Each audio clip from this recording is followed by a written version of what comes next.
There's no reason for me to live. But hey, look at all the pie. I will live.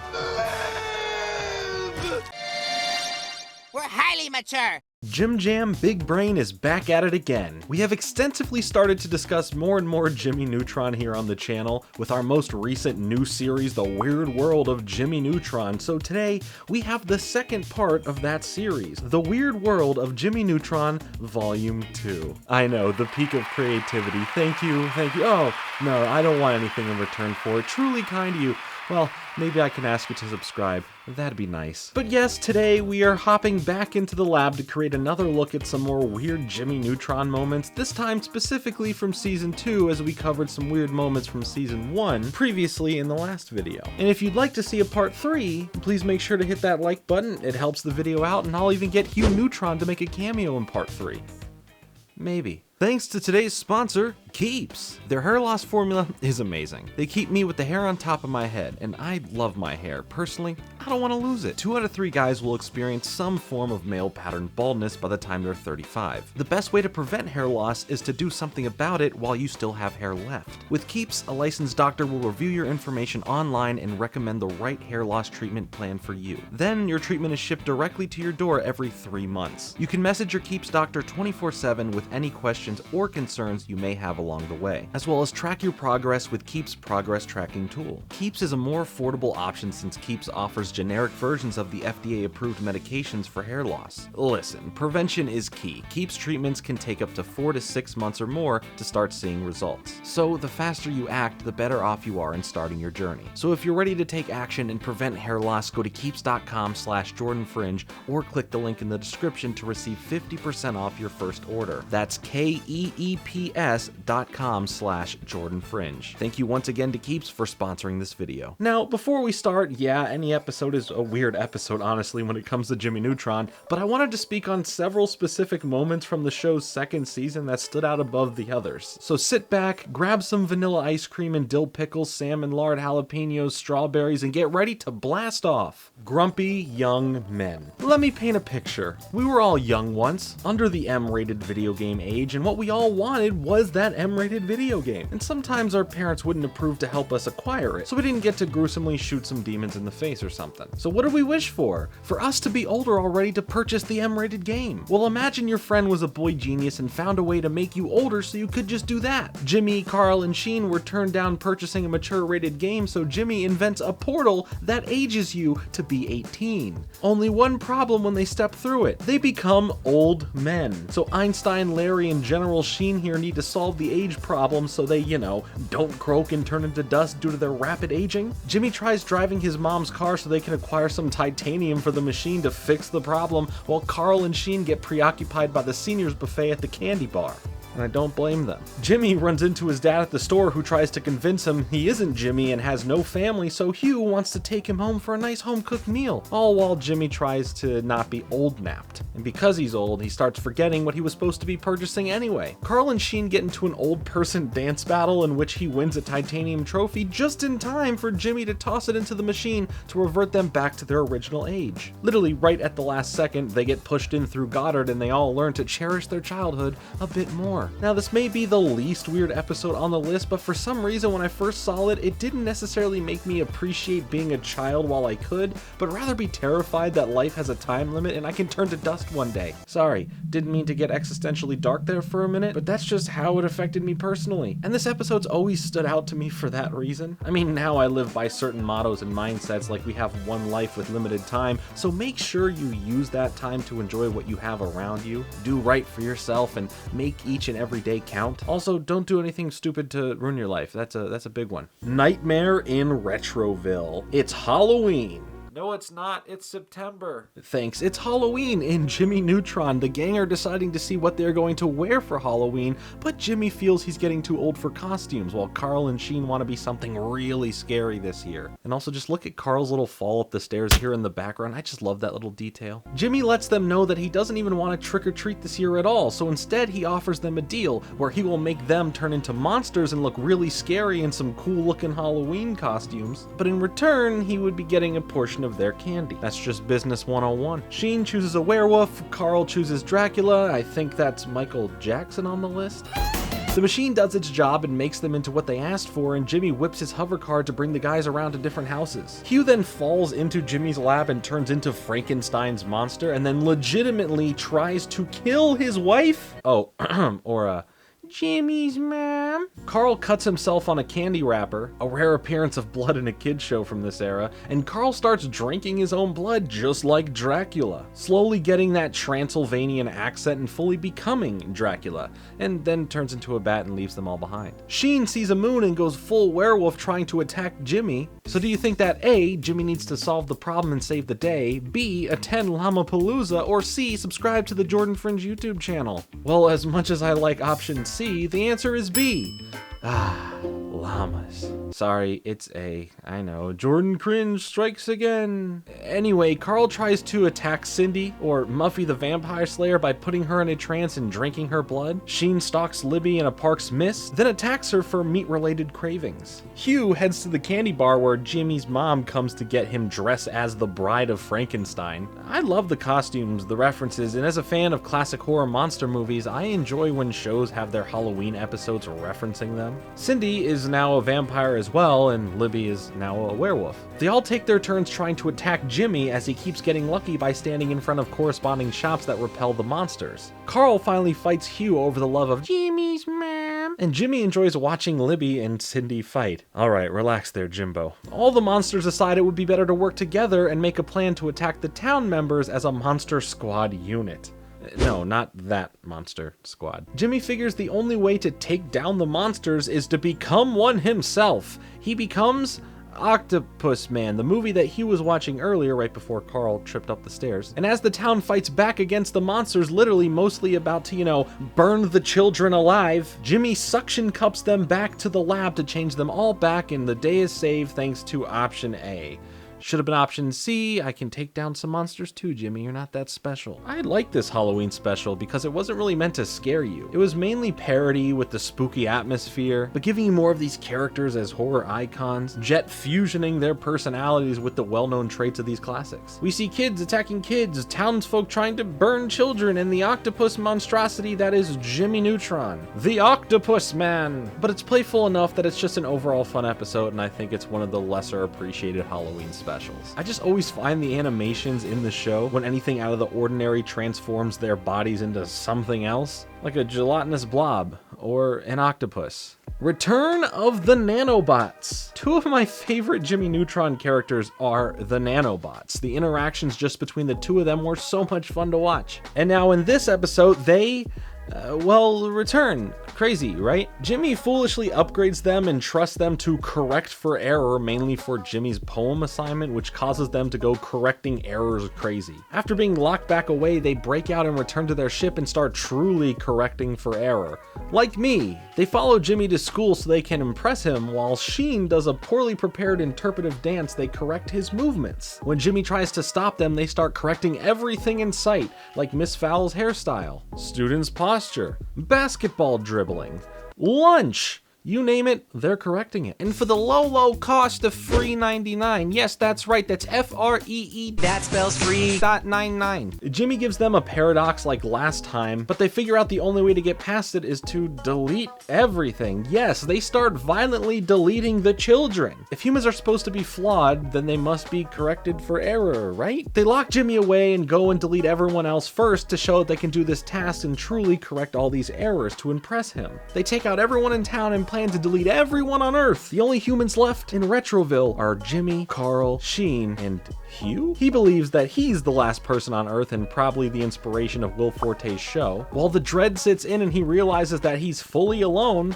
he has the time of his life doing crazy and wacky things all about the city, throwing caution to the wind. Jimmy explains that everyone is now dead. Yep, that's it, no more people, this is the end of the show. Okay, fine. He explains that they're all just in a virtual trash bin and could be permanently deleted, but there is still hope that they are fine. And there's also still plenty more episodes after this, so I doubt they'll all get deleted. Hugh starts losing his will to go on until he finds a truck full of pie, which is like me with cheesecake. What? I love cheesecake, sue me. Once they get back to Jimmy, my favorite scene of all time from the show happens where Jimmy in slow motion jumps onto Goddard as he turns into a motorcycle, just barely dodging their delete ray. Okay, it's not as epic as it sounds, but it's pretty cool. Jimmy outsmarts them by saying he has one more request, causing them to read the endless numbers of pi, ending in them imploding, releasing everyone trapped in their virtual trash bin. But that was risky. Like, what if they self-imploded and everyone went with them? Think about the consequences, Neutron! If I have all this stuff in my trash bin and I destroy my computer, cut it into bits and melt it,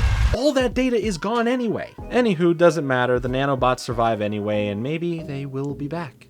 Or not. Sheen's brain. Sheen, after getting an incredibly bad failing grade, sparks Jimmy to help him learn and study better. Jimmy, thinking one of his inventions can actually just rewire his brain to, well, undumbify Sheen. So instead of studying and trying harder, Sheen begs Jimmy to just try out that device, thus causing Sheen to instantly become a genius, only getting smarter and smarter to the point where his head starts growing in size and begins using his smarts for the evil benefit of himself, as well as he starts gaining powers like mind reading, control of electricity, and telepathy. He kamehamehas or Rasengans his way to start taking over the world. Thanks to Jimmy calculating Sheen's knowledge growth, his head will eventually keep growing until it inevitably explodes. You know what? Kids constantly getting hurt is an oddly dark theme the show carries throughout it. Sheen also convinces Libby to be with him with jewelry and fine clothes, all while he tries to continue to torture all the people of Retroville. Jimmy hides the brain drain helmet as a crown to put on Sheen's head, but he reads Carl's mind and finds out the real plan and literally tries to exterminate them.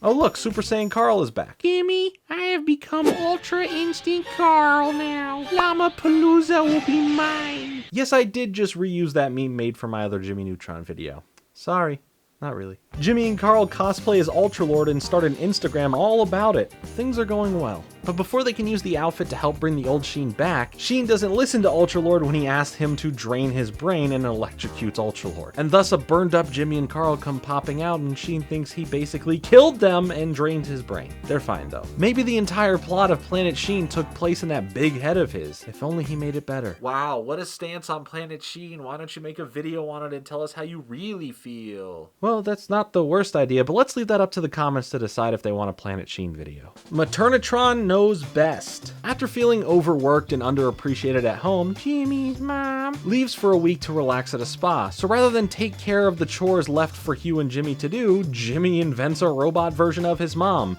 the Maternitron. At first, all feels right. The chores are getting done while the boys sit lazily on the couch eating food and watching TV. Things quickly go awry when Jimmy can't override her maternal protocols as she begins to overprotect and take care of them both. This whole episode feels like Smart House, the Disney Channel original film where the whole house becomes a mom-like figure and overprotects the family to the point of putting them all in harm. I mean, here she literally ties them up at one point so they will be protected no matter what. Jimmy...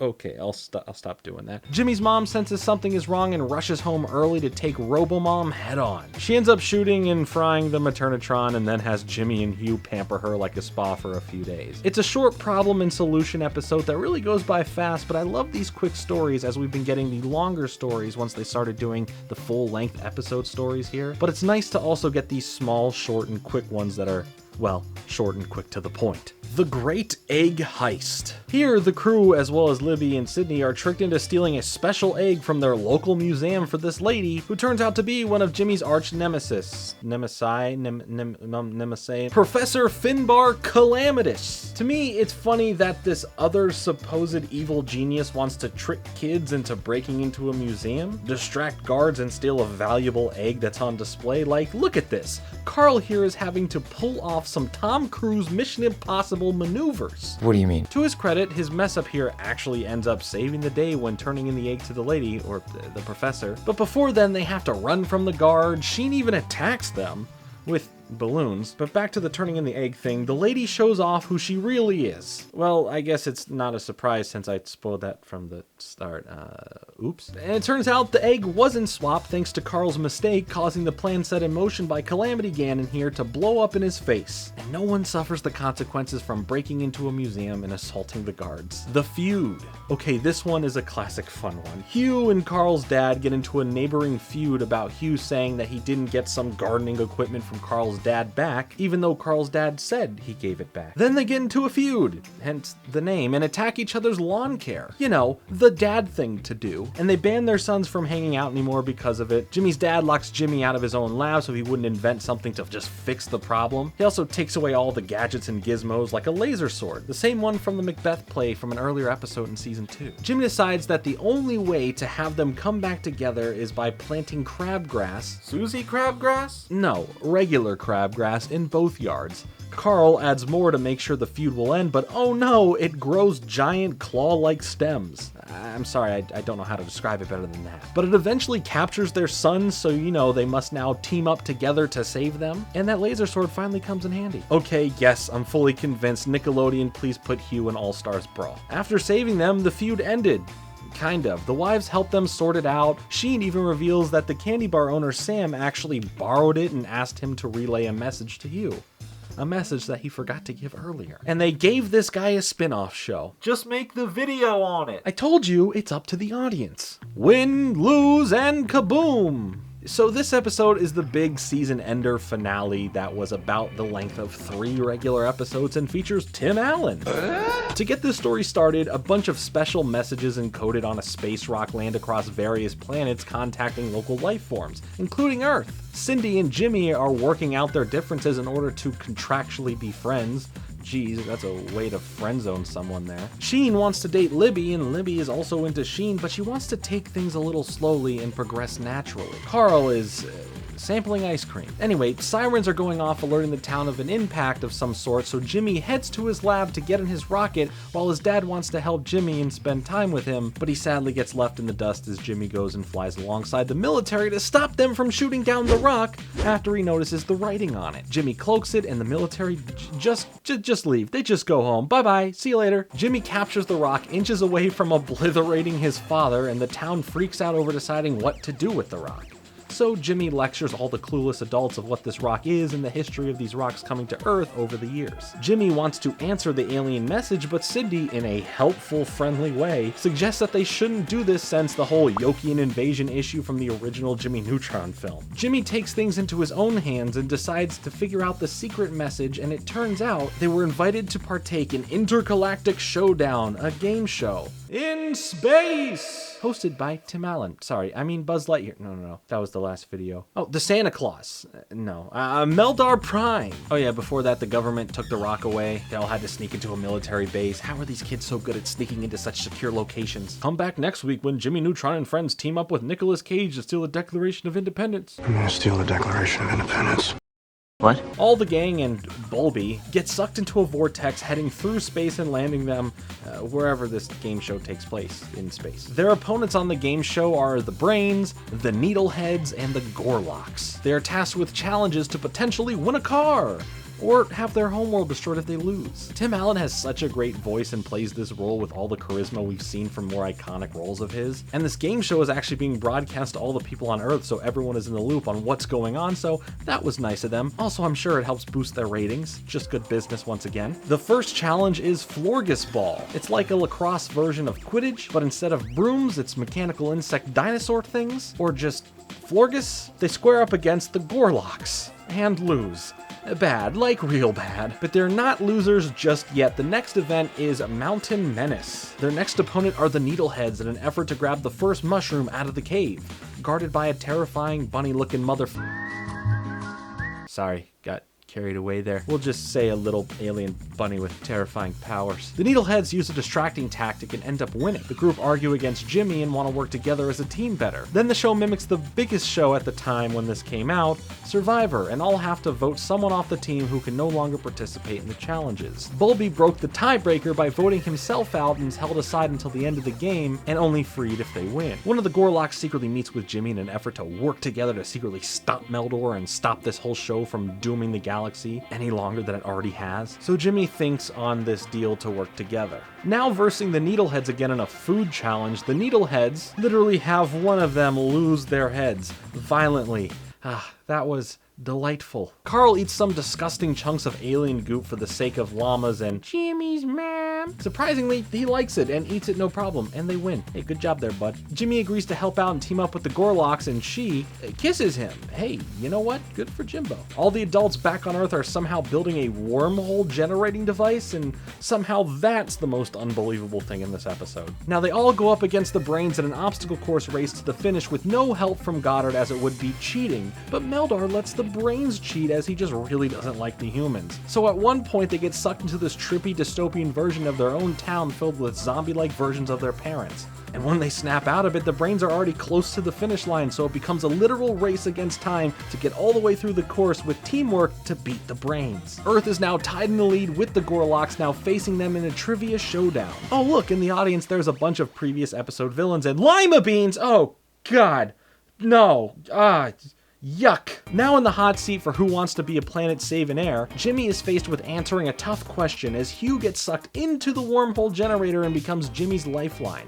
Now a chance for Hugh to help out like he's always wanted to, and he actually ends up getting the answer right thanks to all of the galactic television that he's been watching. So they win the game, they win the car, and now before leaving home as winners, they go back and help make sure Meldar never does this again to any other life forms. They attack the place, free the other alien races, and crush Meldar.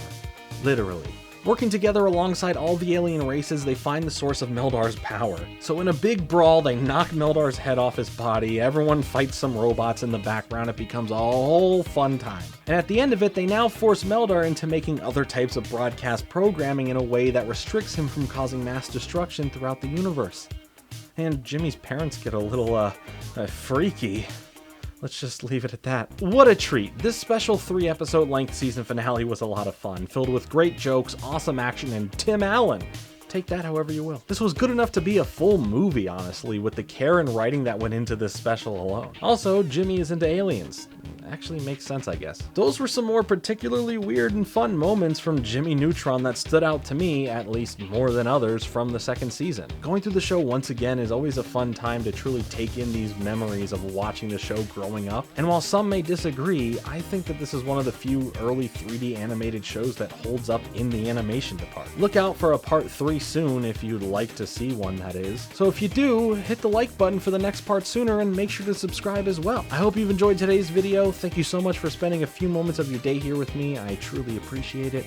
I'll be back soon with a new video, but until then, later.